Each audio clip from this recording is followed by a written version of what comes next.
जो पेड़ लगाने में लगे। क्या बात है। उनको नमन जो पेड़ लगाने में लगे हैं, उनको भी हौसला जो बढ़ाने में लगे।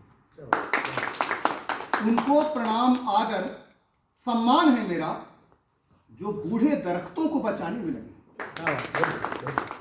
तो ये जो हम लोग काम कर रहे हैं, अपने महापुरुषों को जो हम याद कर रहे हैं, निरंतर याद कर रहे हैं, पुण्यतिथि के बहाने से, जन्मतिथि के बहाने से, विविध कार्यक्रमों के माध्यम से ये बूढ़े दरख्तों को बचाने में लगे हैं।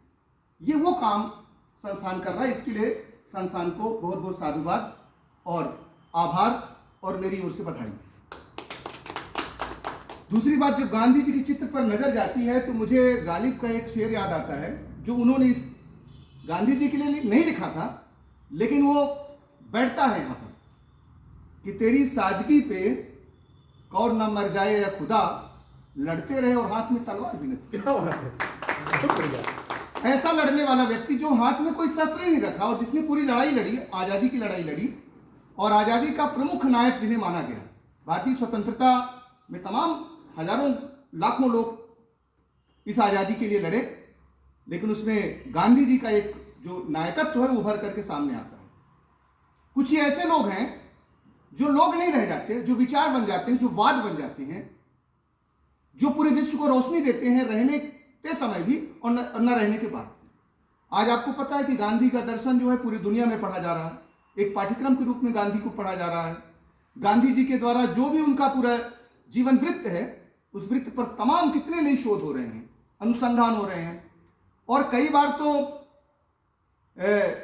कुछ एक अंग्रेज विचारक ने कहा था कि जब सैकड़ों वर्षों बाद, काफी लंबे अंतराल के बाद जब लोग ये जानेंगे कि एक आदमी था जो इस तरह से लड़ा, बिना हथियार के लड़ा, जो गोलमेज सम्मेलन में जाता था और अंग्रेजों को अपनी बातें मनवाने के लिए बाध्य कर देता था, अकेला व्यक्ति अपने विचार के तेज से, तो लोग फिर इस पर आश्चर्य व्यक्त करेंगे कि ऐसा हाड़मांस का आदमी सच में रहा होगा क्या। तो ये वो विचार के लोग हैं। चूंकि मैं माखनलाल चतुर्वेदी जी की वंश परंपरा से आता हूं, कुछ लिखता पढ़ता हूं, तो उन पर भी कुछ बातें हमारे चंद्रकांत जी ने बहुत विस्तृत बात की, इसलिए मैं उसकी पुनरावृत्ति नहीं करूंगा। केवल इतना कह करके इस बात को पूर्ण करूंगा कि भारतीय स्वतंत्रता संग्राम में केवल ऐसा नहीं था कि हमारे क्रांतिकारी लड़ रहे थे। जो किसान था वो अंग्रेज की नीतियों का विरोध करके लड़ रहा था। नमक कर लगाया जाए तो नमक बना करके लोग लड़ रहे थे। किसान लड़ रहा था, मजदूर लड़ रहा था, विद्यार्थी लड़ रहा था, शिक्षक लड़ रहा था, लोग नौकरी छोड़ रहे थे, लोग पदवी त्याग रहे थे, लेखक अपनी कलम से लड़ रहा था। उस समय अखबार चलाना कोई तलवार की नोक पर चलना ही था। अखबारों को प्रतिबंधित कर दिया जाता था, जेल में डाल दिया जाता था।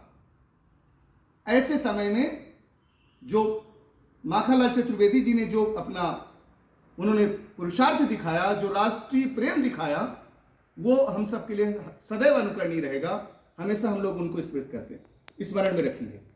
उनकी जो पंक्तियां हैं इसी भावधारा की रचनाएं हैं। इन दोनों विषयों को जोड़ते हुए अपनी बात को मैं कंक्लूड करूंगा कि